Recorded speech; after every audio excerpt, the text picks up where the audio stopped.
Hello guys, I'm Jelly. Welcome back to Z's videos, guys. Hooray! Okay, today's story is this book. Okay, 1, 2, 3. Poof. Okay, ISADORA MOON got in trouble. Oh, ISADORA Bell got in trouble. Okay, let's start this book.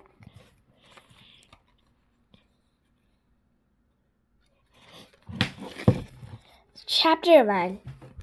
It was sunny afternoon, and I was hopping up and down with excitement by the kitchen window. My witch fairy cousin Mirabelle was coming to stay for a whole week.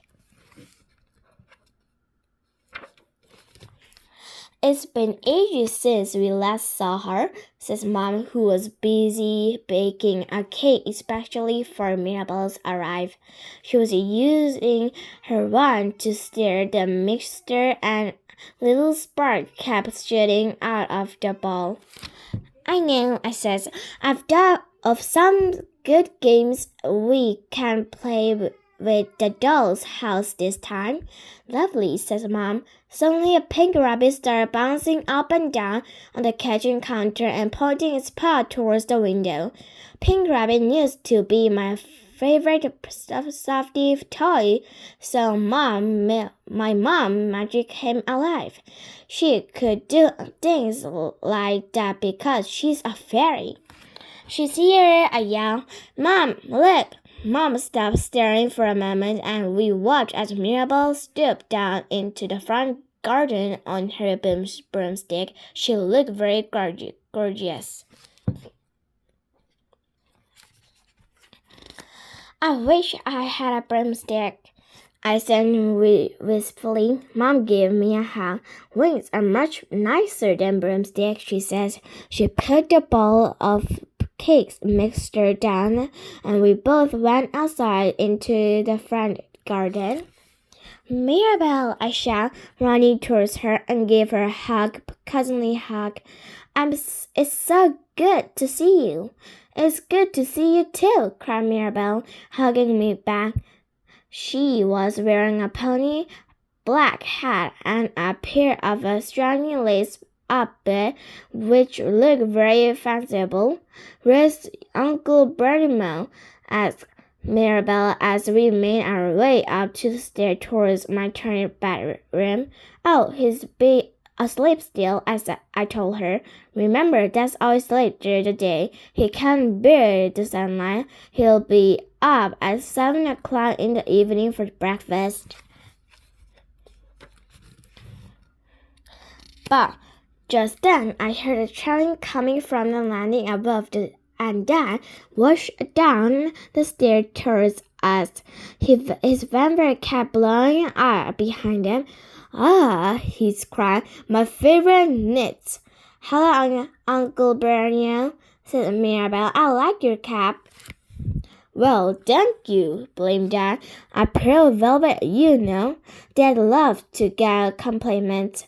Vampires are very kind or growing. Come, Mirabelle, I said, pulling her past Dad and up the light fast of stairs. I've got something to show you. Ta-da! I said as I opened the door. In the middle of my room sat the dollhouse. I had covered it with fairy lights. And look, I pointed at the miniature dining room. I set up a welcome tea party for you. Inside the tiny room there was a tiny table, and on the tiny table there was a tiny feast. Oh.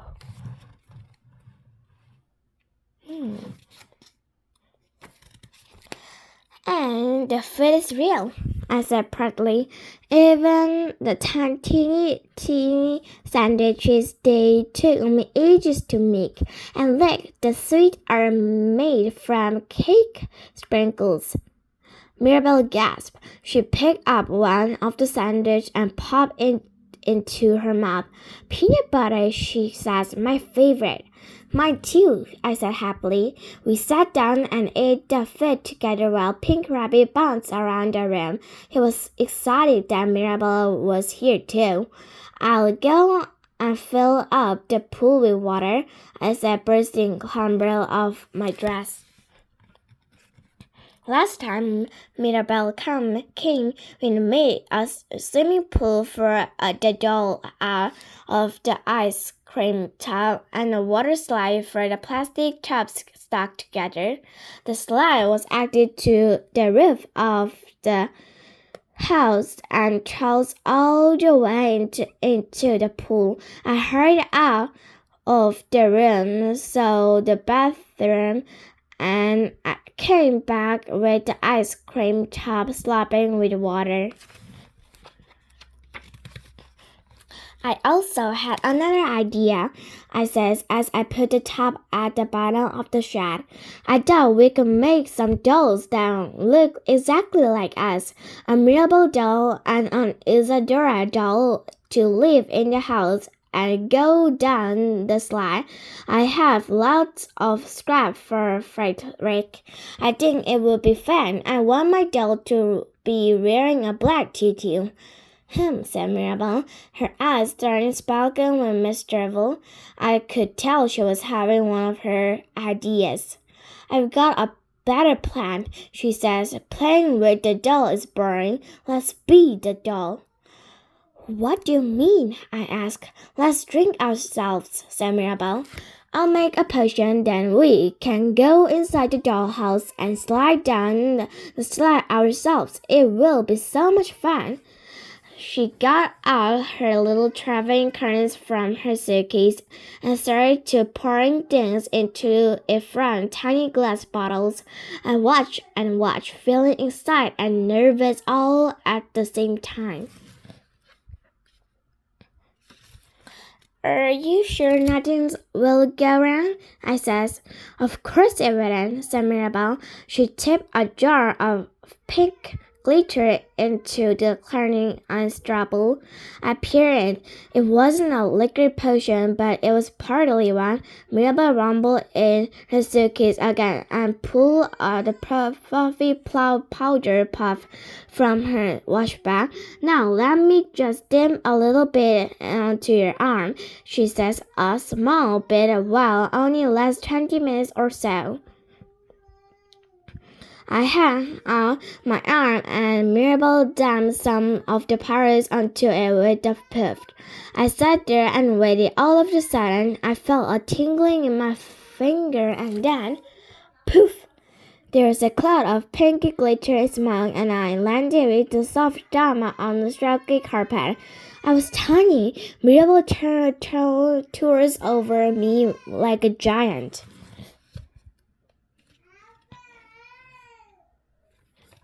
Come on, I shouted up at her in a high, squeaky voice. It's your turn. Mirabelle burst out laughing. Your voice, she screamed. You sound like a mouse. She rocked forwards and backwards, laughing until her stomach hurts.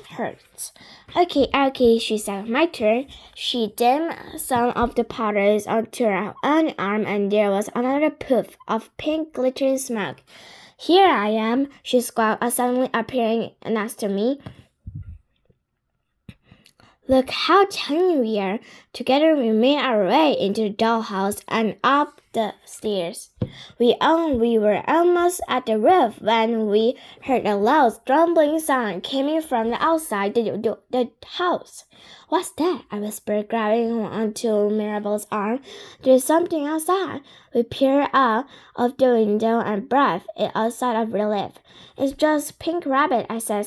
Bouncing around, poor Pink Rabbit. He didn't see us making the potion. He's probably wondering where we are. Pink Rabbit was indeed looking very confused. He was hopping around and running and traveling currents, blinking his batty button eyes readily. I landed out of the doorhouse. Pink Rabbit, I called in my high, swaggy voice. Over here.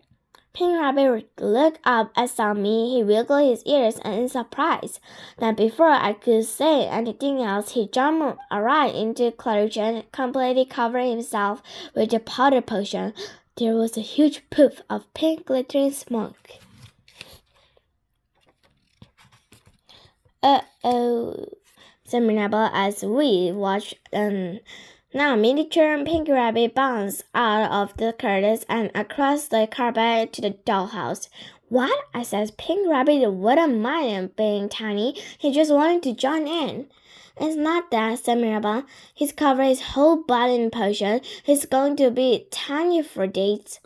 Oh, I said, starting to panic. Well, there's nothing we can do about it, said Mirabelle as Pink Rabbit came bouncing out the stairs and into my arms. Let's not worry about it. Let's go and have fun. The three of us ran up the rest of the stairs and onto the roof of the dollhouse. There were the top of slide was. This is going to be amazing, said Mirabelle. You go first, Isadora. I'm peering down the slide. It looks very steep and twisty from up here. The pool at the bottom suddenly seemed very deep. It had only just learned how to swim underwater. It's okay, I said. You can go first, Mirabelle. Mirabelle's eyes flashed weakly. Don't be a scaredy cat, Isadora, she says. Go on, I dare you. I plunked my foot terribly at the top of the slide. But Pink Rabbit hates getting wet, I pointed out. I should probably stay by here with him. Pink Rabbit wouldn't mind, said Mirabelle. He can wait here. Anyway, you've got wings. You can fly off the slide if you don't like it. This was true. Okay, I said, putting my other foot onto the slide and staring down. I closed my eyes and held my nose in with my fingers. 1, 2, 3, go! Shouted Mirabelle, giving me a little push. I was off. Whee! I squalled as I watched downwards, twisting and turning, my head flying out behind me. Round and round spill until splash! I landed in the ice cream tub full of water. Wow, I gasped, some coming up for air and spraying water everywhere. That was amazing. Just then the other was splashing and Mirabelle came flying off the slide and into the water beside me. That was so fun, she says. Come on, Isadora, let's do it again. I grabbed her hand and we flew back up to the roof. Mirabelle went first this time and I followed her. We tried the slides on our front and our backs and going down together. Each time we landed with a waterfall splash in the tub of water.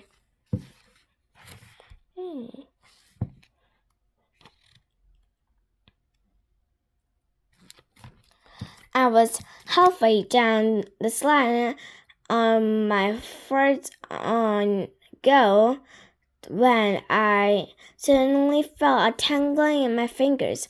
Oh no, I thought, but before I could do anything, there was a poof of pink glittering smoke. Help! I shouted as my body splashed back in the normal size and I landed with a dump on the carpet, crashing the whole size beneath me. Quickly, I picked up Mirabelle and Pink Rabbit off the roof of the dollhouse and sat them down on the carpet. There was another poof, and Mirabelle appeared full size, standing beside me. Pink Rabbit still sat up, but then I picked him up so he could sit on my hand. The poor slide, I said, suddenly turning at it, crashed next to the dollhouse. We should have been more careful with the potion. You work too much, said Mirabelle. We can always make another one. I know, I says, but says it's broken. Just then I heard Mom calling us from downstairs. Isadora, Mirabelle, breakfast time. I looked down at my hand where Tiny Pink Rabbit was bouncing up and down. I couldn't let Mom and Dad see him in that sight.